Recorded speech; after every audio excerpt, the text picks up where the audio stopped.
Okay, David, this is where we're supposed to choose a side, green or black. John, my soul is as black as night. Your turn. I am black for life. So we're not fighting? I thought this is where HBO wanted us to pick sides and fight and stuff. Don't worry, I'm sure we'll find plenty to disagree about on the pod, but we seem to agree on one thing. We both really like this show. The politics, the drama, the lore. It was made for the Lorehounds. And since we just finished recapping season 1, we couldn't be more ready to defend our Black Queen in the Dance of the Dragons. And with the season pass option in Supercast, listeners can get early ad-free access to each weekly scene-by-scene deep dive, plus our custom show guide with all the characters and connections. See you in the Lorehounds podcast feed each week for our Dragonfire hot, but probably positive, takes.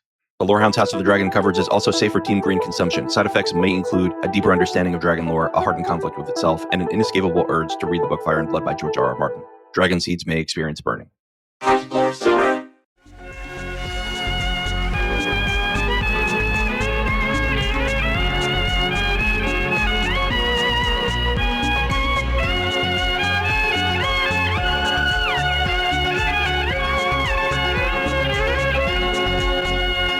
Elysia here, representing both the Star Wars Canon Timeline podcast and the Lorehounds today, because I'm afraid John is under the weather. But fear not, I will walk you through the recap and lore breakdown, talking about those cameos as well, and then we still have one more finale mailbag episode to go before this Star Wars Canon Timeline podcast, Lorehounds Acolyte crossover series comes to a close.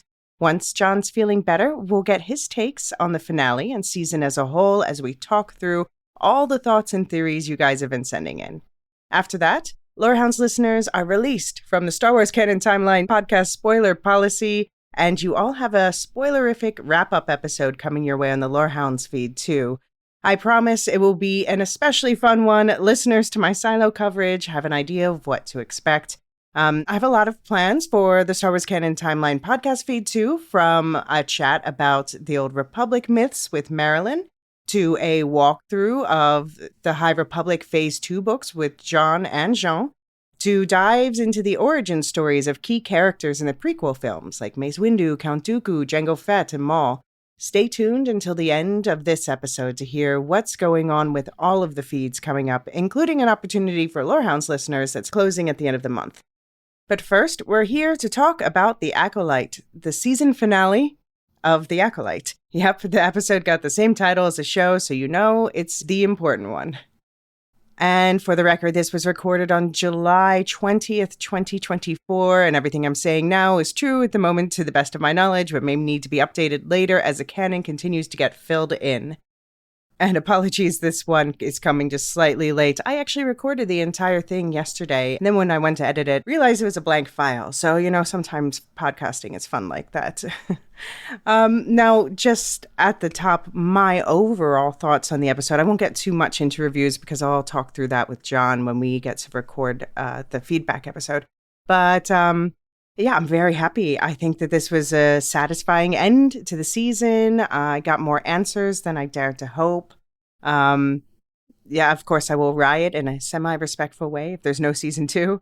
I thought the Plagueis cameo was perfect. Obviously, we're going to talk about that in this episode. And I think that the Yoda cameo is well handled, too. I wasn't sure I wanted that, but I think that they did it in just the right way. And I would urge people to stop comparing this show to House of the Dragon. I know that they're out at the same time, but I just think it does a disservice to both formats because they are just two different kinds of shows. I do think that this is some of the best writing that we've seen in Star Wars, personally. It asks us to ponder complex questions, and maybe these questions are more complex than some of the audience is ready for in this particular franchise. But it does combine this moral grayness with peak Star Wars camp. We've got aliens, we've got compelling new characters that echo what we love about this galaxy, and of course, some of the most epic lightsaber fights in the series. So I've enjoyed every second of watching and analyzing this show.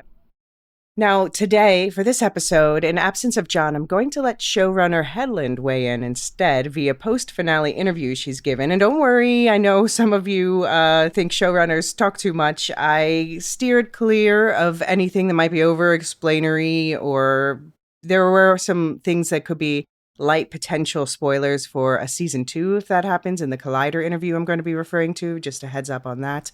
But the quotes that I've sprinkled here throughout this recap is just some insight into Leslie Headland's perspective as a showrunner while creating certain characters or beats, because some of you I know, like me, also enjoy this insight, and it just helps us to think about the creative process and everything that's involved in it overall. So just to start, this quote comes from Headland's interview with StarWars.com, and it's about her goal with the series overall. So I think this is a good place to begin. She said, "One aspect that I was very interested in exploring in the show was, depending on the way you look at it, anyone can be the bad guy. And depending on the way you look at it, anyone can be the good guy. Nobody wakes up in the morning and thinks they're the villain. Everybody is doing what they think is either best for them or what's expected of them, or trying to fit themselves in a particular paradigm or ideal that is important to the institution, family, or place in the world that they find themselves in." Borrowing a quote from Mother Anastasia, Headland adds, "It's really not about good or bad. It's about the power and who's allowed to use it. The theme of this show is duality and reflection, so the good guys also have to admit the parts of them that are bad. I don't see the Jedi as antagonists. I see them as flawed, and it was a story that I felt really excited to tell." And this is also one of the reasons why I particularly enjoy this show, as Elysia speaking again. I do love exploring the nuances of morality, and we'll talk more about what that has meant in this episode and this series in particular. I do think, though, that it's important that we're able to empathize with antagonists in the stories we love, because this teaches us important real-world empathy skills. We need to be better at understanding why people do the things they do. And we also need to be able to admit that the people and institutions we look up to are inevitably flawed. Nobody or nothing is perfect, and blind idealization is dangerous to ourselves and to those that we're idealizing, because this doesn't challenge them to get better or to take hard looks at themselves and where they may be swerving from their good intentions. Do also keep in mind when it comes to the Acolyte that this is the story, or at least a link in the chain of the story, of why the Jedi fall. And yep, spoiler time. Now that we've reached the last piece of canon content in Era 3, I can tell you the title of Era 4 is Fall of the Jedi. And this is, this prequel series and the Clone Wars show and a bunch of books and comics and other things we'll talk about.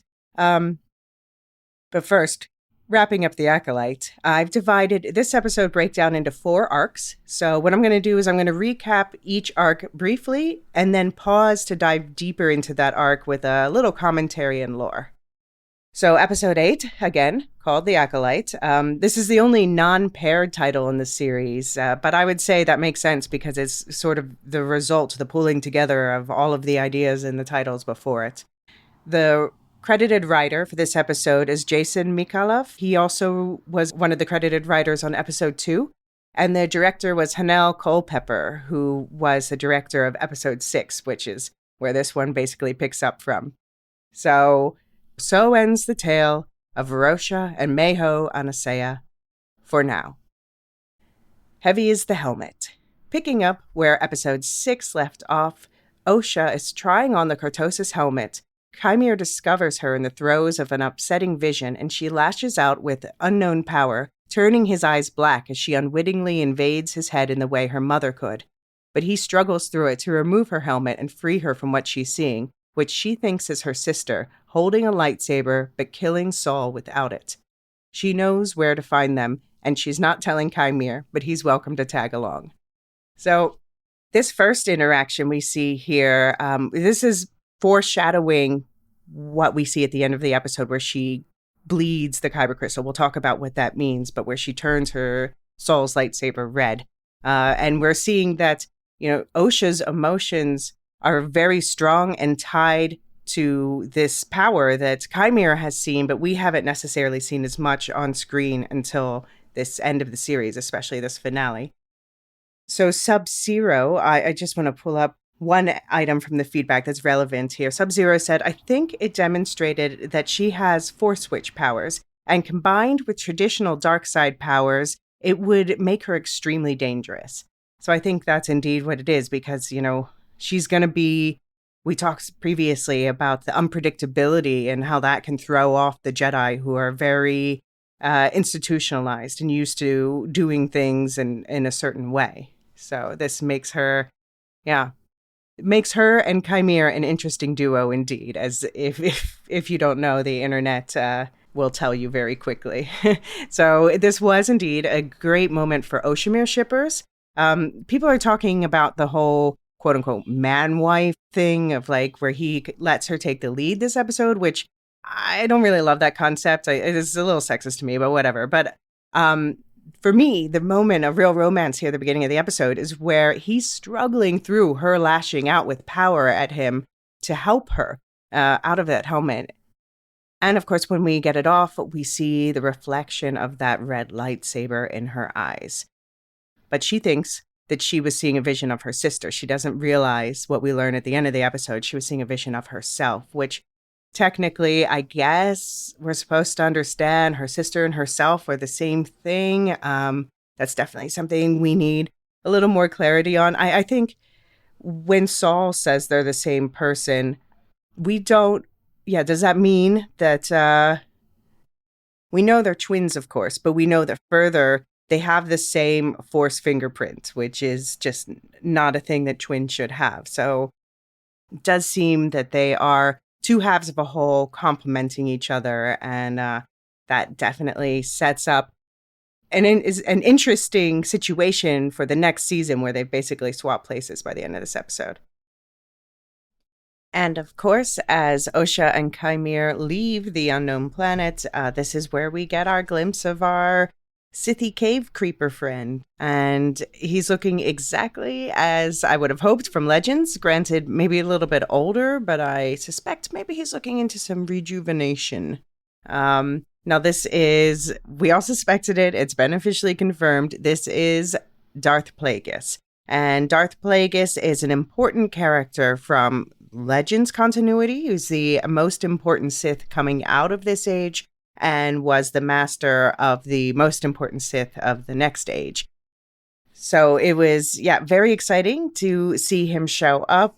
And also, he's been confirmed in canon, most famously in the prequel trilogy, where one character tells another character the tragedy of Darth Plagueis the Wise. Which is, if you don't know that, you can look it up on YouTube. John also recited it in his best Sith voice on our bonus episode mid-season.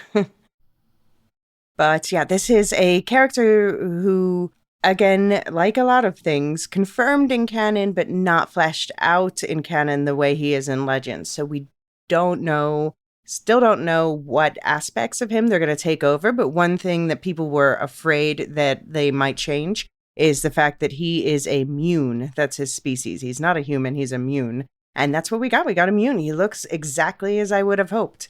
In Legends, his real name is Hago Damask II, and he is a member, like most of his species, of the Intergalactic Banking Clan. Now, this is a clan from the El Barrio sector of the Outer Rim, and their home planet is Scipio, which is an ice planet with snowy mountains. But they also colonized other planets in the sector, like the more temperate Munilist, and Plagueis' planet in Legends is the crystalline Maigito. Plagueis, the Munes in general, they have big brains, as you can see. They're quite tall. They have an average height of just under 2 meters, long heads, and they are especially good at math, hence the whole banking thing. One feature that they have that really caught my eye as soon as he showed up on screen here is they have the outer 2 fingers are a bit shorter than the others. And I don't know if this was like a detail in the Plagueis novel that I just, read over and forgot because, or if this is from some reference book, but I looked it up and it's true that the Mune are supposed to have the 2 outer fingers shorter. So that's good attention to detail. One thing that's always been inconsistent with this species is the nose.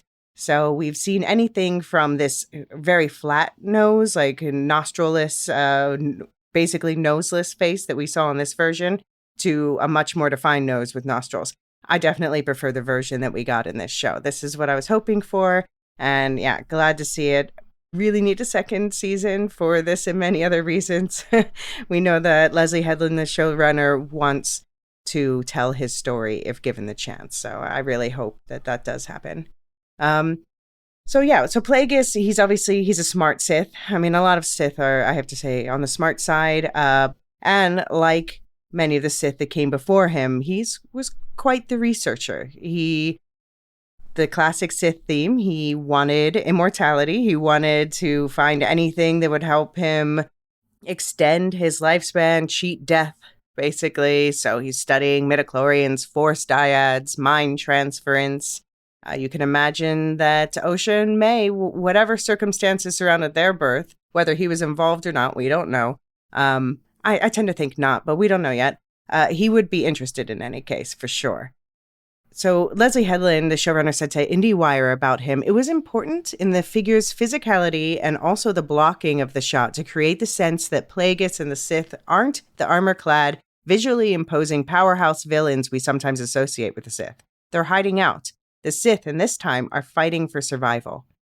Headland and her creative team wanted to infuse him with a sense of graceful horror and make it clear, even at a glance, that this is a monster who wants things.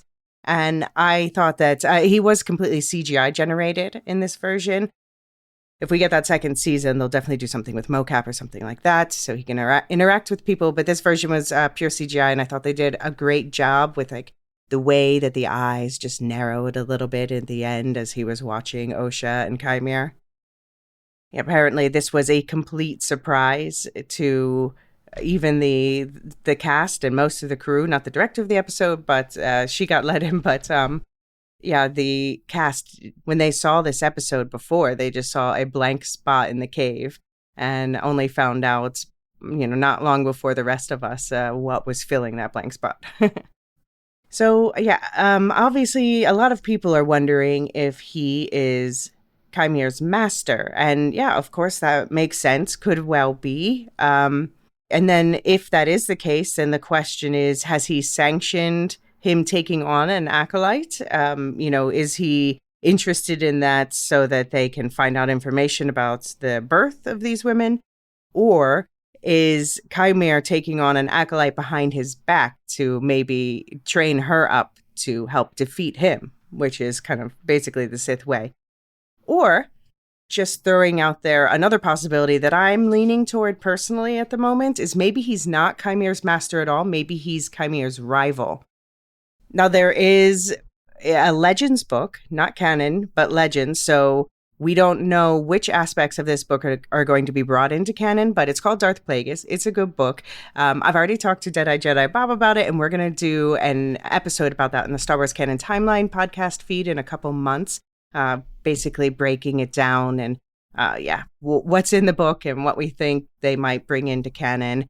One of the characters in this book is a Sith wannabe, I suppose, called Venomous. And Venomous, he's not human like Chimere. He is a Bith, and the Bith are like the insecty looking species with these face folds. And that does play a role in the story because Tenebris, the master of Plagueis and Venomous, is also a Bith. And so Plagueis thinks maybe Venomous is Tenebris' secret son and, or in any case feels a bit left out for being a different species. So that does play a role, but again, that's all Legends. So in canon, could be human. We still don't know what's going on with Chimere. He's made references to being around for a long time. Maybe this isn't even his original body. But Tenebris is confirmed in canon. Venomous is not yet. But one very interesting skill Venomous has is levitation, and that's something we've seen Chimere do a couple times, including once this episode. So we'll see. Just throwing that all out there for your information. You decide what your theory is going into season 2. But in any case, I'm more convinced than ever that the unknown planet is Baldemic from that novel. It just matches up perfectly with the cortosis and the landscape and the fact that Plagueis is there now, especially. So I do want to point out, though, since I've acknowledged that it is known that Plagueis' apprentice coming out of this age is Darth Sidious. I've seen a lot of speculation online, and I would just want to point out that Sidious is in canon, according to the Timeline's reference book. His birth year was 84 BBY. Now, that's slightly retconned from Legends, where they said 82 BBY on the Keeper of the Holocrons blog. But yeah, that's barely any change. In any case, that's 50 years after the events of the Acolyte. And I'm pretty sure Sidious is not alive at this point in the timeline, especially not as an adult. And I think that Leslie Headland, if she gets the chance to tell Plagueis' story, she's more interested in talking about his rise, rather than that would be more toward the end of his story. Okay, moving on to the second arc in the episode. We're going to swap to the other side of the yin to the yang to the yin. Not sure which is which at this point.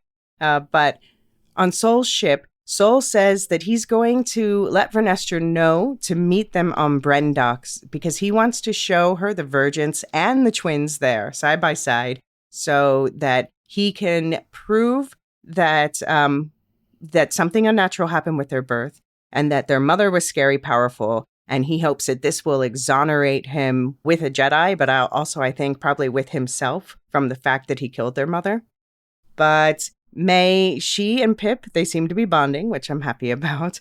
And she uses Pip to escape. Her bindings first, and then she escapes in a smaller ship. And she decides to plunge into the debris of a ring around one of the moons of Brendock. And that was, for me, one of the coolest visual experiences I've seen in Star Wars. I think, like, the coolest one I've seen since we saw the Eye in Andor.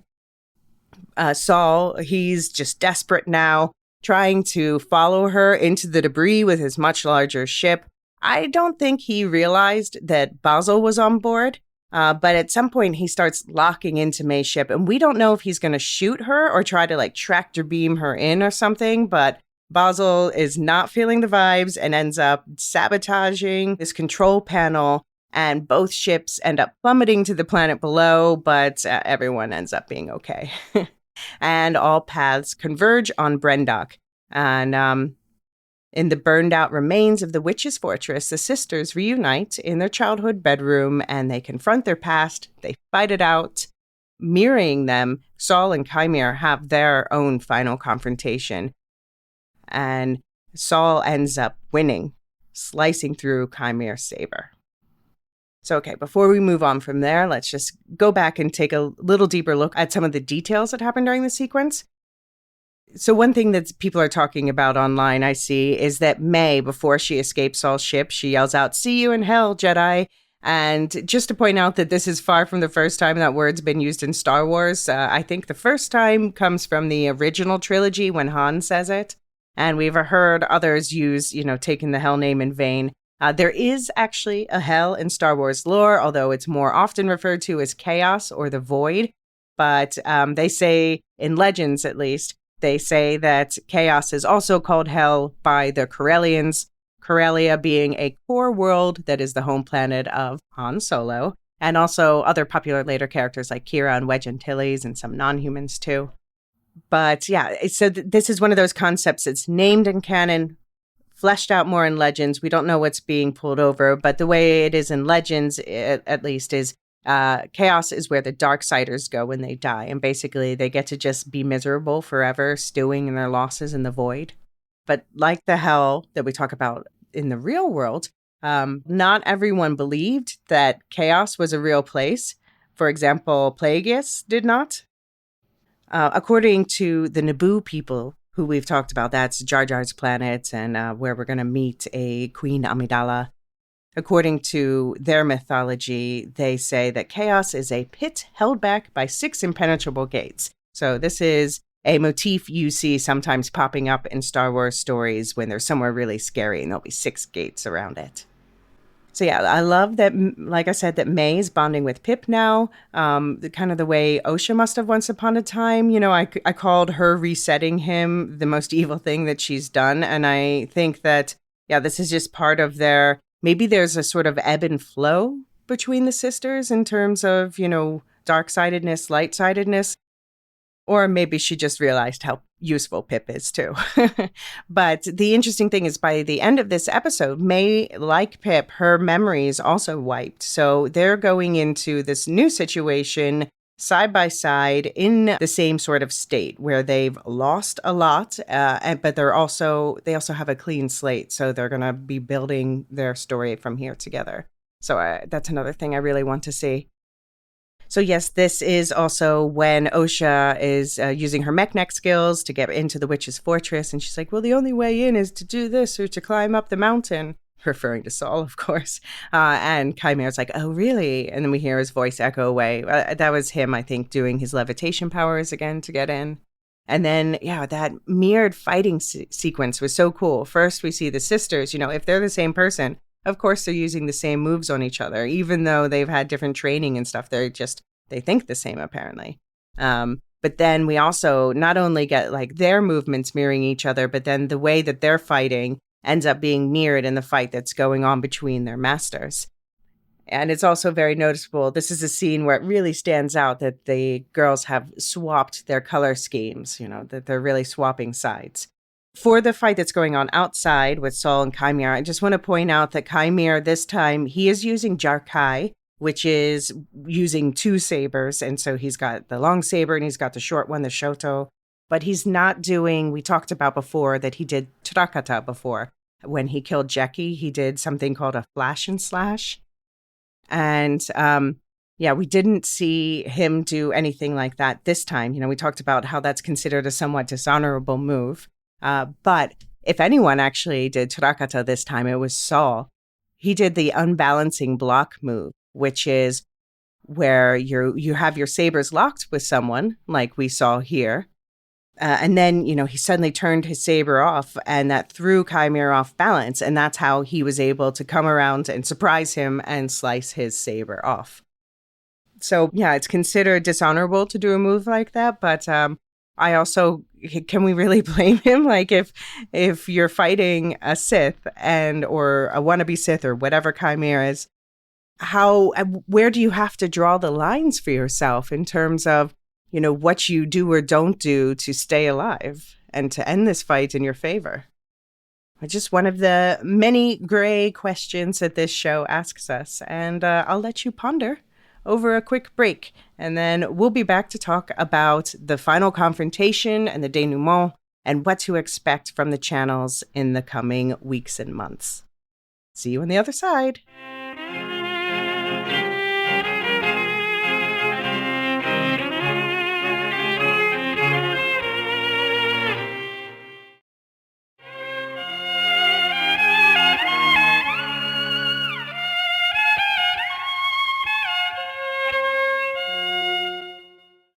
Okay, let's get into the final confrontation. So, given the chance to execute Saul with his own weapon, May tosses his lightsaber away because she no longer hungers for revenge. She wants justice, and she wants Saul to admit what he did to the High Council. But Saul, he admits to her killing their mother, not realizing that Osha walks in, hearing this with shocked eyes. And Saul turns to her, and instead of apologizing, he's adamant that he did the right thing to protect the twins. And this confession, it pushes Osha over the edge. She trusted him, and he lied to her face for 16 years, raising her to believe his version of the truth and blame everything on her sister. And of course, she obviously had no idea about the killing her mother part.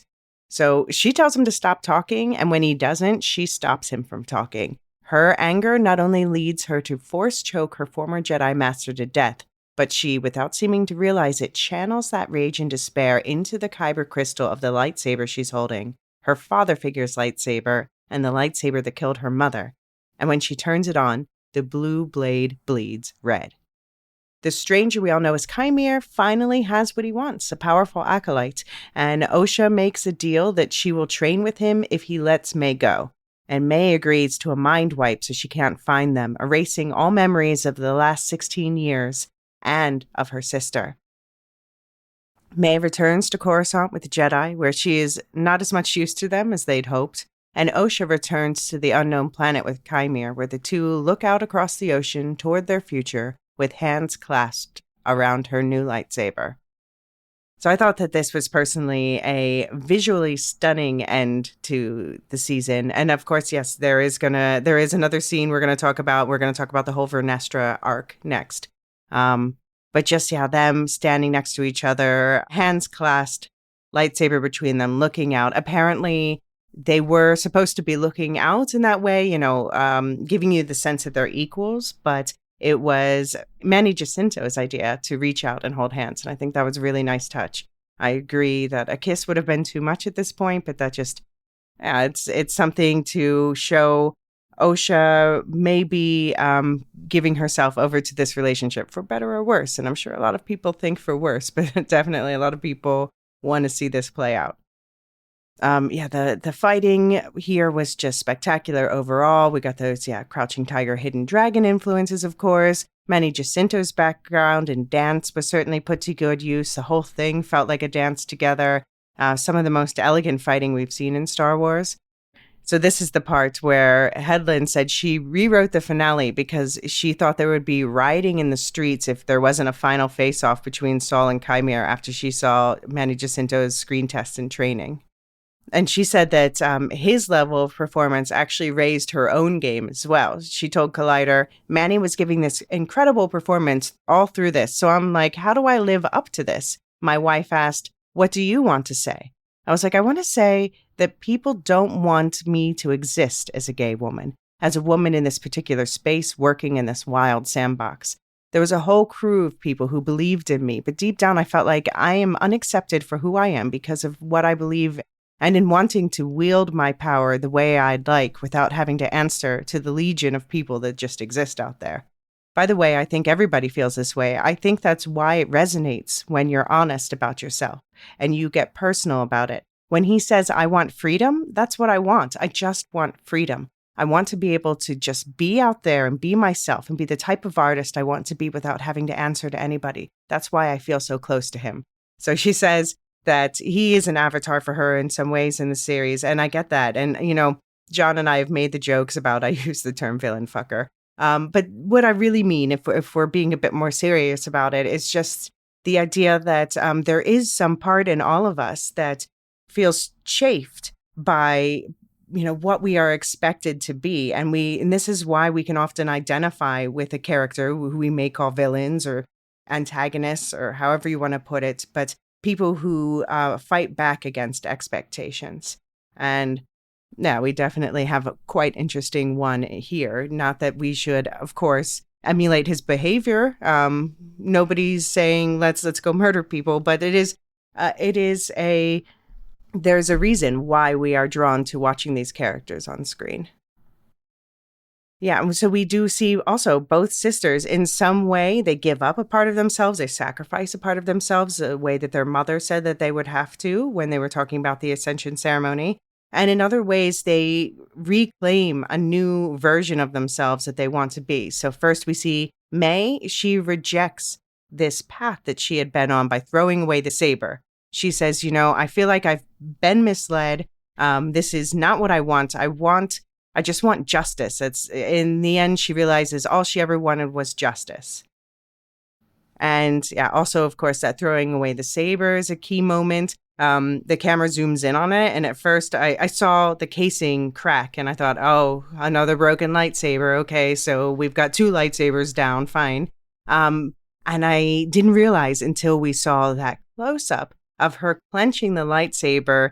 And you can see, of course, the crystal is morphing from blue to red, but also you can see that the crystal is poking through the casing and touching her hand. And that is really key because the way that a Sith makes their saber in canon, and this is a change from Legends. In Legends, they had synthetic crystals. And as I've talked about with John before, I love all the lore from Legends about lightsaber colors, except for the Sith ones. I much prefer the canon version where they call it bleeding a kyber crystal. We've had this described, bleeding a kyber crystal, a number of times now. I think the first time was actually in the Ahsoka canon novel from 2015, which is one of my favorite books. Definitely going to be talking about it on the Canon Timeline podcast. And then we've actually, quote unquote, seen it in some comic books, like in a Darth Vader comic book and a Kylo Ren comic book. And Also, in the Jedi Survivor game, we see a character bleed a kyber crystal. And the way that we see it done in these cases is they take the crystal out of the lightsaber. They bleed it in their hand. I'll give you a quote that'll define that a little better in just a second. And then they put the crystal back, and when they turn it on, the blade is red. So we haven't really seen this like progressive bleeding up of the blade like this, but I think that was a great visual choice, a great storytelling choice, and I really love that. That's one of the visuals from the finale that's going to stick with me.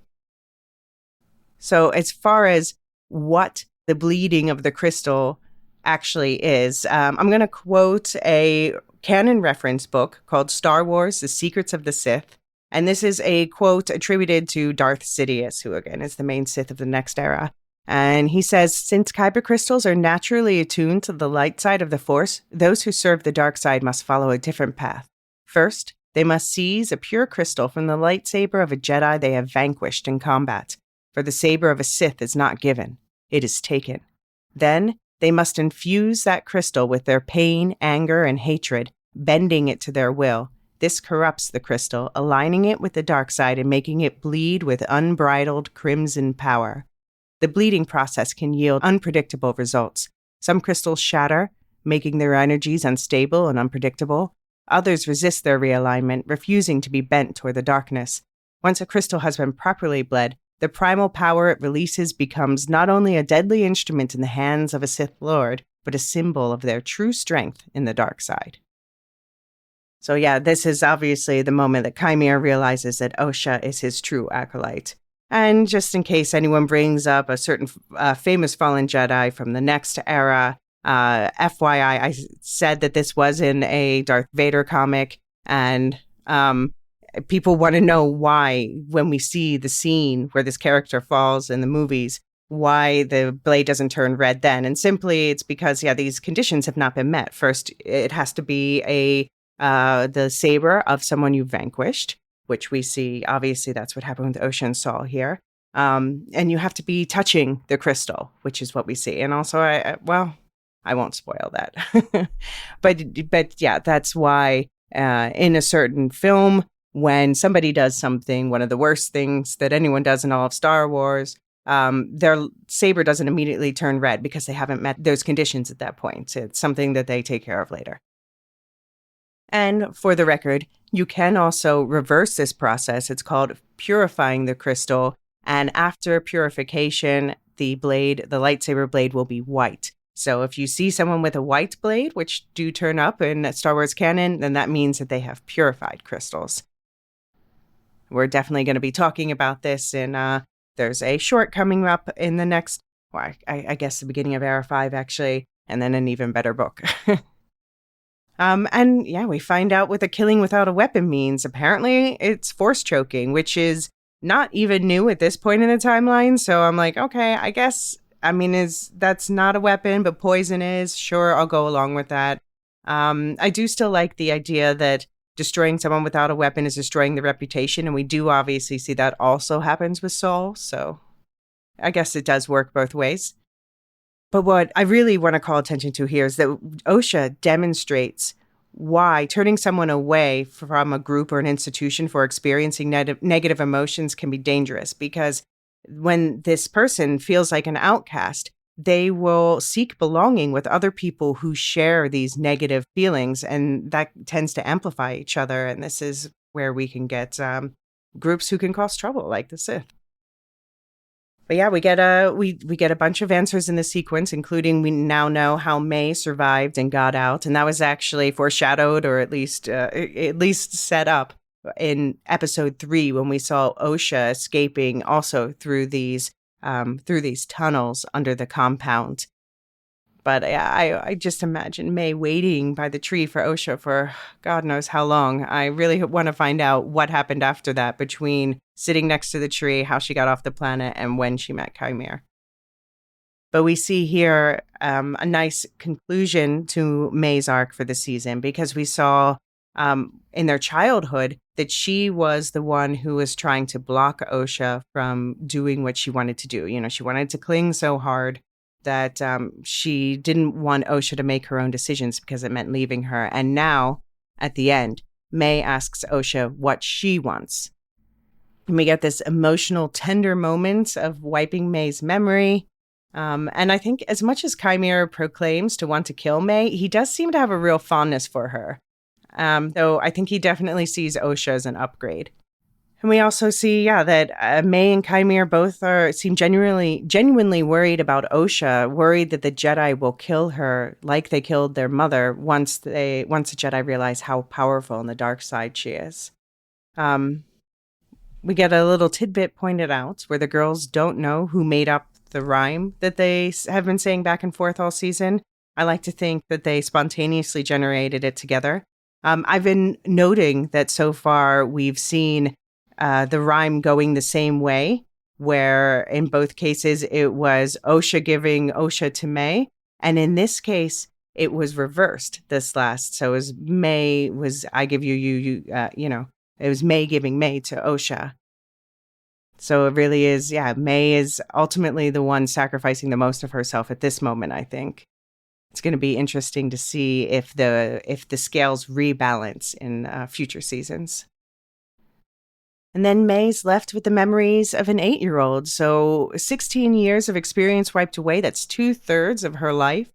This is a mind wipe on par with the one that we talked about in Knights of the Old Republic in the game in the second era that Revan underwent.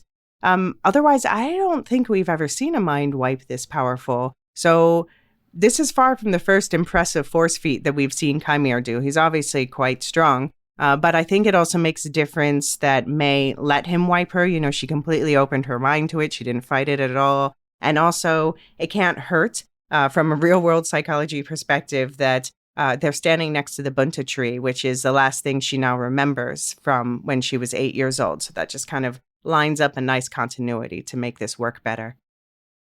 All right, going into the fourth and last arc of this episode that we're going to cover, that would be Vernestra's mission. So meanwhile, while all of this is going on with everybody else, Senator Rayencourt surprises Vernestra with a visit, pressing his campaign for an external review of the Jedi. Vernestra finds out where Saul is, and she gathers Jedi Knights to seek a resolution to their investigation into the murders. And so she takes this team to Brendok, where she recognizes a presence in the Force that she did not realize was still alive, but she's too late. She finds Saul's body and realizes she has the opportunity to place the blame for the entire situation, pin all the murders on him, calling him a rogue Jedi who killed to keep the secret of the murder of the witches of Brendok. Vernestra hopes this will help the Jedi escape Senate intervention, led by loudly Jedi-skeptical Senator Rayencourt. And in the final scene, though, Vernestra turns to perhaps the only Jedi Master alive more powerful than herself, and at more than 750 years old, Vernestra's about 115, likely more wise, Grand Master Yoda. And the final words of the season are, she says, "Sorry to disturb you, Master. We need to talk." So, first of all, I have to give a shout out to Mog, who I'm not sure if he's supposed to be Vernestra's Padawan or just her assistant. I'm inclined to say Padawan, but somewhere I saw assistant, so I don't know. But anyway, he's growing on me. I called him like the Wish version of Yord. But the way he responds when she's like, you let Rayencourt into the control room. I look forward to seeing more of him. I do have to ask, though, what happened to Yord's Padawan, the Zygerian Tassiloa? That needs to be answered, because she was there in the beginning and then she just wasn't involved in anything after that. So I want to see more of her. Was it like difficult makeup, or why did she seem to get cut out? A lot of people, of course, in this sequence are talking about what Senator Rayencourt said, because a lot of people are identifying with it, not just in terms of what he's saying about the Jedi, but how it translates to the real world. So just to quote him quickly, he says, "I think the Jedi are a massive system of unchecked power, posing as a religion, a delusional cult that claims to control the uncontrollable." Vernestra responds, "We don't control the Force." And he says, "Not the Force, your emotions. You project an image of goodness and restraint, but it's only a matter of time before one of you snaps. And when, not if, that happens, who will be strong enough to stop him?" Vernestra says, "That's certainly an opinion, and not one shared by the rest of the Senate." He responds, "The majority of my colleagues can't imagine a galaxy without the Jedi, and I can understand why. When you're looking up to heroes, you don't have to face what's right in front of you." So yeah, incredible quote, on point in this world and the real one. But I do wonder, like, are his intentions as noble as they sound, or is it possible that he's being influenced by anyone? That's another question I'm going to have going into season 2. About the whole idea of the Jedi and people worrying about it being tarnished, Headland said to Collider, "I think it's very clear that this is not a blanket Jedi are the bad guys. It's saying, I think that you have too much power. I'm not saying you guys are bad guys. I'm saying you have too much power and it's something that no one is looking into right now. So yes, I have a vendetta against you." We also see Rey in court taunt Vernestra about her tummy in hyperspace, and she responds, "It's my head, actually." So a reminder for all the non-High Republic readers, Vernestra gets hyperspace visions. This has been referenced obliquely a few times like this in the season, so I would expect it to play a role in season 2. I also want to point out, just because the Star Wars Databank points it out, that the Chancellor Drellick, who's the Chancellor leading the Senate meeting that Vernestra has, his species is a Tarsunt. And we also saw a youngling Tarsunt studying with Saul at the beginning of the series. But Drellick is like the third Tarsunt diplomat or so featured in Star Wars. They're from a planet of the same name in the mid-rim. They look like friendly monkeys with long beardy manes and a lot of long face and big nostrils, but we don't really know much about them. They seem to have an affinity for politics and diplomacy, though. I think one of my favorite moments of this episode, though, relating to Vernestra, is when she shows up on Brendok and she realizes, like, oh, I sense a presence in the Force I didn't think was around anymore. And Chimere gets his helmet on real quick when he senses that she's there. Oh, I saw someone somewhere suggested that this might be the moment where Vernestra decided to lie about the whole situation. That maybe it's not so much about hiding about Jedi dying, but the bigger threat that she's worried about is them finding out about Chimere. Yeah, definitely. I think one of the foci of a season 2 that I would most look forward to is finding out more about her relationship with Chimere. But just to address people who are worried about changes in Vernestra, the character from the books that were set during her teen years. She was a Jedi prodigy as a teen, and she was quite idealistic. And now she's apologizing to the body of her friend, and she gives him a Jedi funeral pyre, even a floating Viking-style one this time. And then she stabs his memory in the back. So she may not have been revealed to be a Sith, but her pile of secrets is definitely growing. And now she's enlisting May, to help find Chimere, who she calls a pupil of mine before he turned evil, which is interesting wording, because it echoes wording that Darth Vader's old master uses before to describe him in the original trilogy. So, yeah, Leslie Headland definitely subscribes to the sentiment Star Wars is like poetry, it rhymes.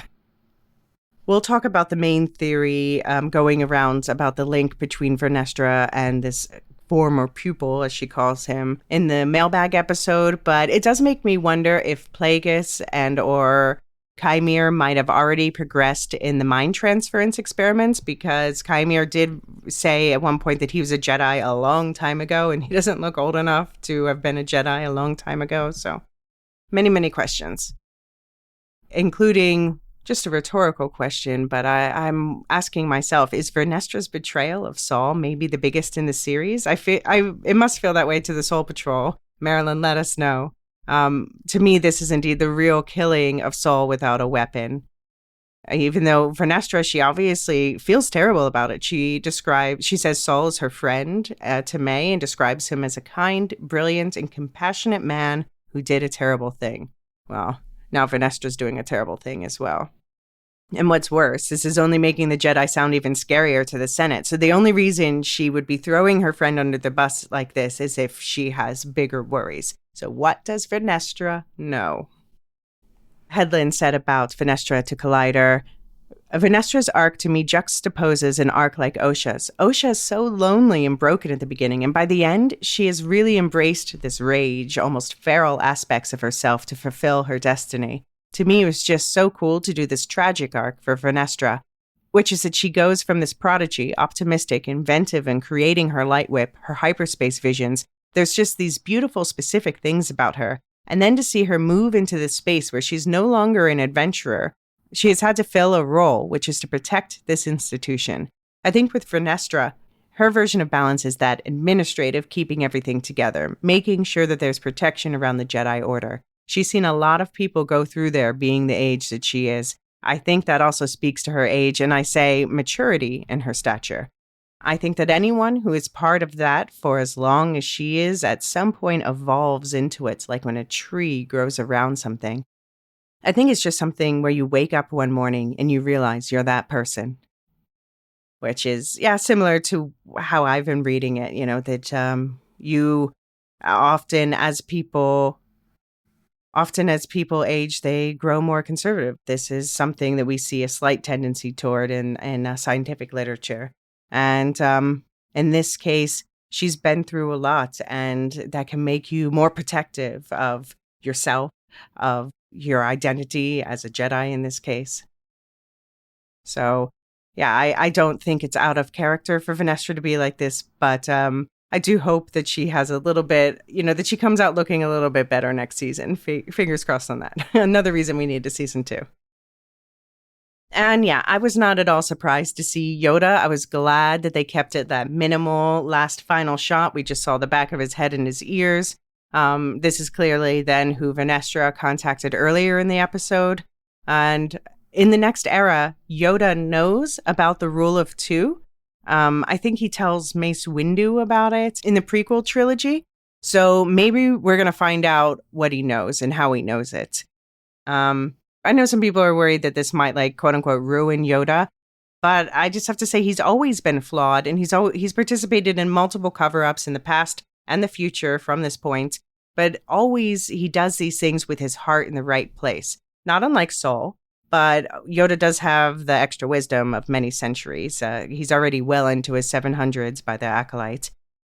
We talked in depth about Yoda and his species in the Young Jedi Adventure Season 1 episode, if anyone wants more information on that. And we're going to talk about him more in the first Character Origins episode in Era 4.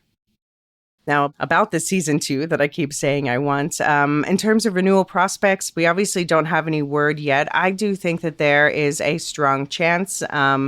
Leslie Headland has said if, people want it renewed, what she asks people to do is, talk it up online, tell more people to check it out and watch it. I do have to say that #RenewTheAcolyte has been trending on Twitter and Threads since episode 7 aired. So there is a lot of love for it. There's also, obviously, we've talked about it. We don't need to dwell on a lot of hate for it online. We just have to remember that the lovers and the haters are both just small slivers of the viewership.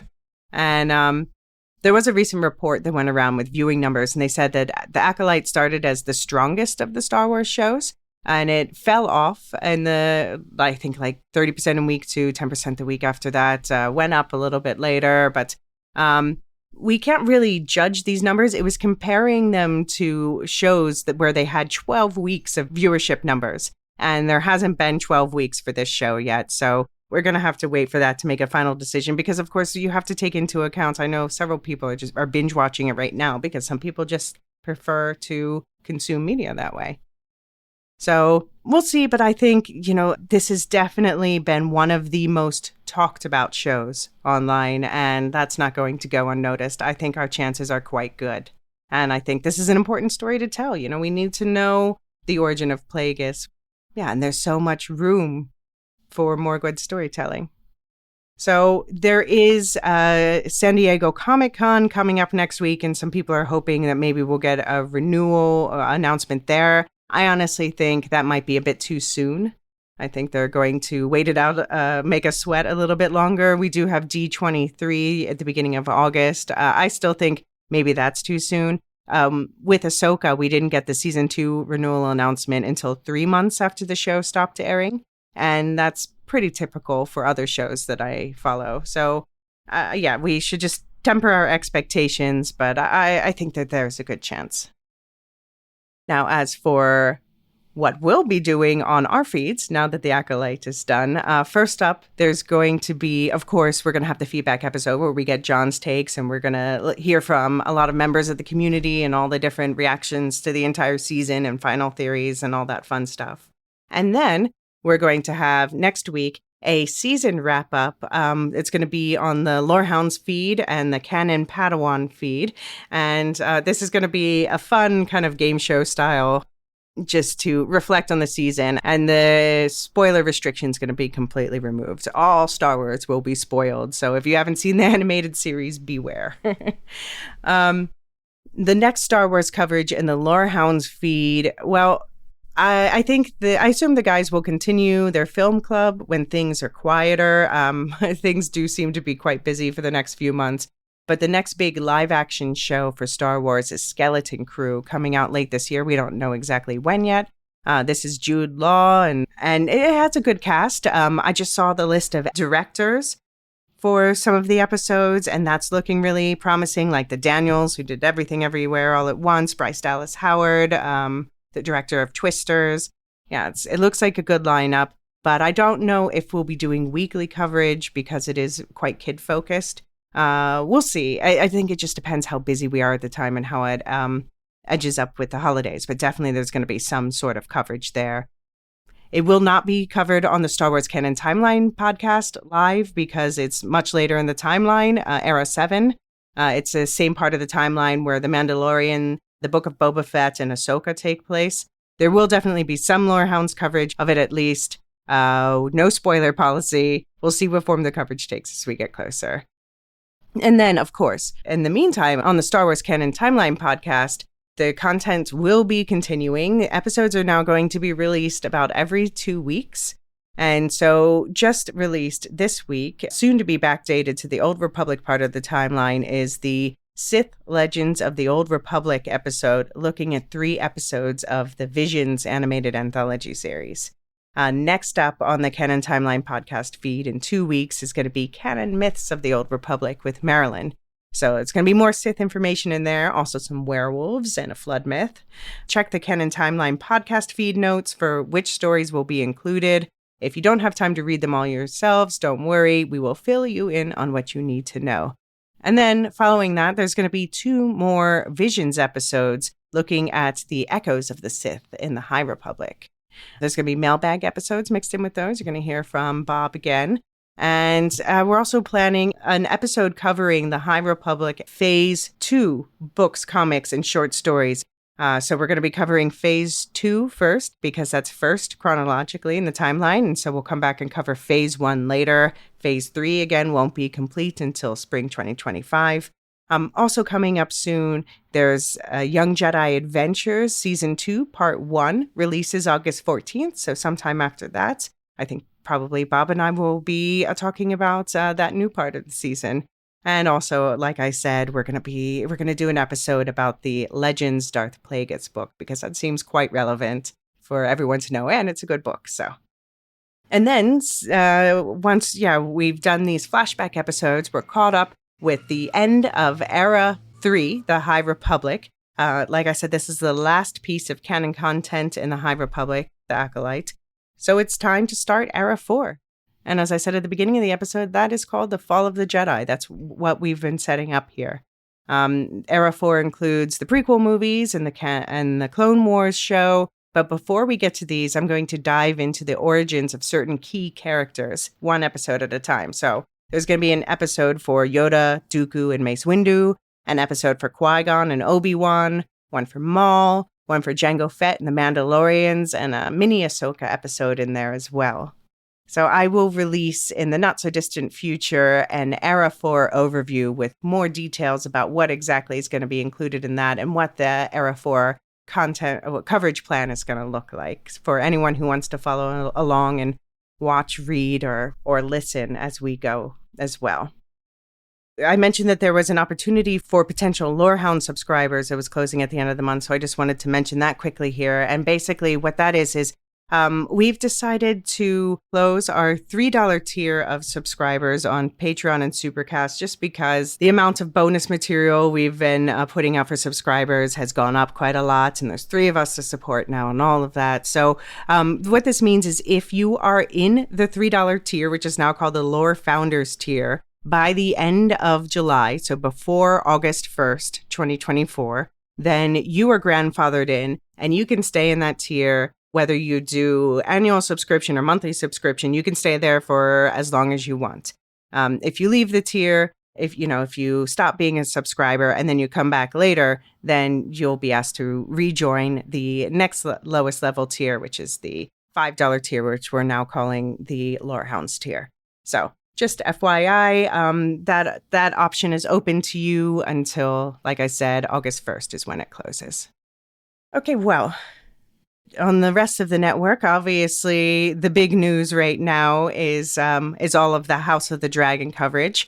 Jean and I have made our plans to cover the new Deadpool and Wolverine movie on the Lorehounds feed the week after it comes out, and John's going to be joining us for the opening of that episode as well. So looking forward to that. And I think since you're going to be getting another episode from John and I this weekend going through the mailbag, we can talk a bit more then about what else to expect in the near future on the network. That was enough news for now. But of course, I can't let you go before we shout out our Discord server boosters and lore masters. In honor of our Darth Sithy Moonskin cave creeper, the first melody is called Lurking. Thank you to our Discord server boosters, Gnarls, Aaron K, Tiller the Thriller, Dork of the Ninjas, Duve71, Captain Gingy56, and Athena Ajalea.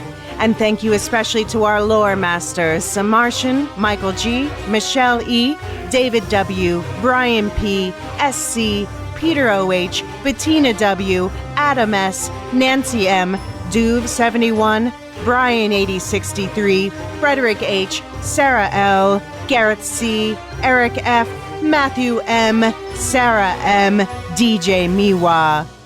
And of course, we're going to reload the music. Our next song dedicated to May and her memory, Her Loss. Thank you, Kwong Yu, Deadeye Jedi Bob, Nathan T, Alex V, Aaron T, Sub-Zero, Aaron K, Dally V, Mothership 61, Gnarls, Kathy W, Stuart B, Jeffrey B, Elysia U, and always last, Adrienne. Okay, thank you guys. See you shortly with John in tow for his final thoughts on the season and all of yours as well in that mailbag episode coming your way in the next few days. The Lorehounds podcast is produced and published by The Lorehounds.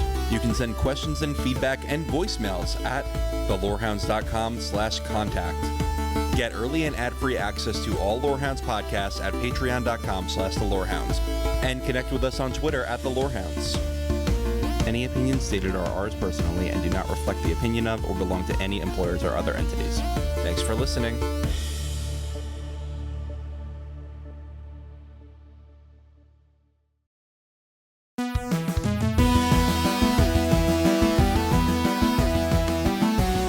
Okay, David, this is where we're supposed to choose a side, green or black. John, my soul is as black as night. Your turn. I am black for life. So we're not fighting? I thought this is where HBO wanted us to pick sides and fight and stuff. Don't worry, I'm sure we'll find plenty to disagree about on the pod, but we seem to agree on one thing. We both really like this show. The politics, the drama, the lore. It was made for the Lorehounds. And since we just finished recapping season 1, we couldn't be more ready to defend our Black Queen in the Dance of the Dragons. And with the season pass option in Supercast, listeners can get early ad-free access to each weekly scene-by-scene deep dive, plus our custom show guide with all the characters and connections. See you in the Lorehounds podcast feed each week for our Dragonfire hot, but probably positive, takes. The Lorehounds House of the Dragon coverage is also safe for Team Green consumption. Side effects may include a deeper understanding of dragon lore, a hardened conflict with itself, and an inescapable urge to read the book Fire and Blood by George R.R. Martin. Dragon seeds may experience burning.